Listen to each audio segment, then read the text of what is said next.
किसी की शादी नहीं हो रही है, पूर्णिमा के दिन ऊपर जाइए टेरेस पे, अच्छा। चंद्रमा से बातचीत कीजिए गंगा जल चढ़ाने के बाद। अच्छा। 1 रुपए का उपाय है।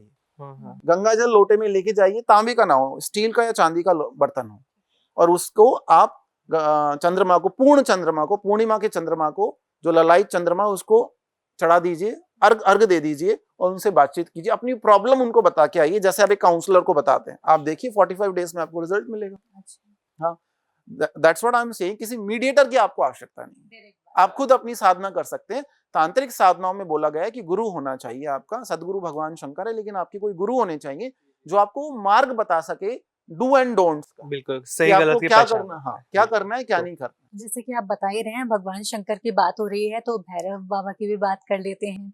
सभी भैरव में से बटुक भैरव को क्यों इतने ज्यादा फेमस बताए गए हैं? सब उन्हीं की बात कर रहे होते हैं। देखिए बटुक का मतलब क्या है, बटुक का मतलब है बालक, बच्चा।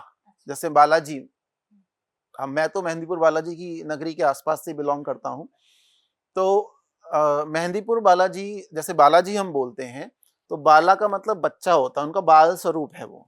इसी तरह से बटुक, जैसे राजा बलि का जब विष्णु जी वामन अवतार में आए थे, बटुक के अवतार में आए थे, छोटे बालक के अवतार में आए थे। बटुक भैरव मतलब बच्चा भैरव।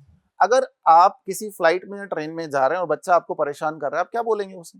बहुत शरारती बच्चा कुछ है। नहीं बोलेंगे आप। लेकिन एक बड़ा आदमी आपको परेशान कर रहा है, आप रिटेलिएट करेंगे।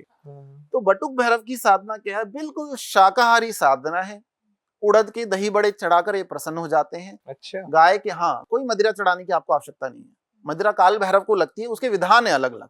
और मदिरा पहले, ये मदिरा बोतलें लेके नहीं पहुंच जाते थे लोग। इस बारे में भी संक्षिप्त में आपसे जानना देखिए है। मदिरा नहीं है, वो है कारण, सुरा बोलते हैं उसको, अमृत। वो बनाया जाता था घर में पहले, अच्छा। जल डाल के, शहद डाल के, गुड़ डाल के और अर्क डाल के गुलाब का, उसमें लेश मात्र 1-2 बूंदे डाली जाती थी। अच्छा। अब वो बनाने आप बैठेंगे, आपके ऑफिस का टाइम हो जाएगा शायद, तो लोग क्या करते हैं कि तुरंत वहां से लाके चढ़ा देते हैं। बॉटल की कोई बॉटल। देवी देवता आपसे मदिरा का, आपने, हम जब बोलते हैं माँ को मदिरा चढ़ती है, माँ कालिका को मदिरा चढ़ती है, यस चढ़ती है, बलि चढ़ती है कामाख्या में, लेकिन उस व्यक्ति की दीक्षा होती है बलि की। अच्छा।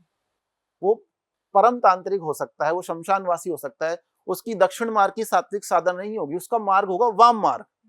वाम का मतलब होता है उल्टा, वामा का मतलब होता है कालिका, तो उसका कालिका का मार्ग है, उसका तारा का मार्ग है। पहुंचेंगे दोनों एक ही डेस्टिनेशन पे, लेकिन उसका मार्ग अलग है, तामसिक मार्ग है। लेकिन मदिरा पीने वाला तो अशुद्ध हो गया ना। देखिए ये वही बात आ गई है, ये हमारा दृष्टिकोण हमें बदलना पड़ेगा। भगवान श्री राम के जो कुल मुनि थे, जो कुल गुरु थे वशिष्ठ, वो माँ तारा को साधने के लिए निकले, और सात्विक मार्ग से 16,000 वर्ष तक माँ तारा सिद्धि नहीं हुई।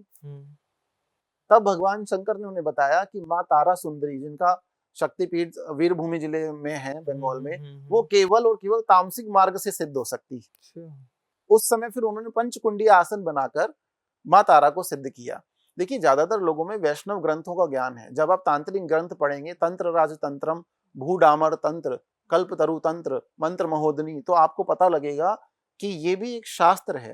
तंत्र का मतलब क्या? It's a process. जैसे मंत्र है देवता की आत्मा, जो यंत्र आप देखते हैं वो क्या? देवता का शरीर है। किसी भी शिवालय को अगर आप ड्रोन कैमरे से देखेंगे तो यंत्र जैसा दिखेगा, लाइनें दिखेंगी, षडदल दिखेगा उसमें। तो ये अलग अलग मार्ग हैं। अब देखो लोगों ने अपनी सुविधा के हिसाब से भांग को शंकर जी से जोड़ दिया, मदिरा को भैरव से जोड़ दिया, ऐसे ये गलत है। ये कलयुग में गलत धारणाएं शुरू हो गई हैं। जितने भी देवता हैं, सारे देवताओं को आप गाय के खोए या दूध से बनी खीर से प्रसन्न कर सकते हो।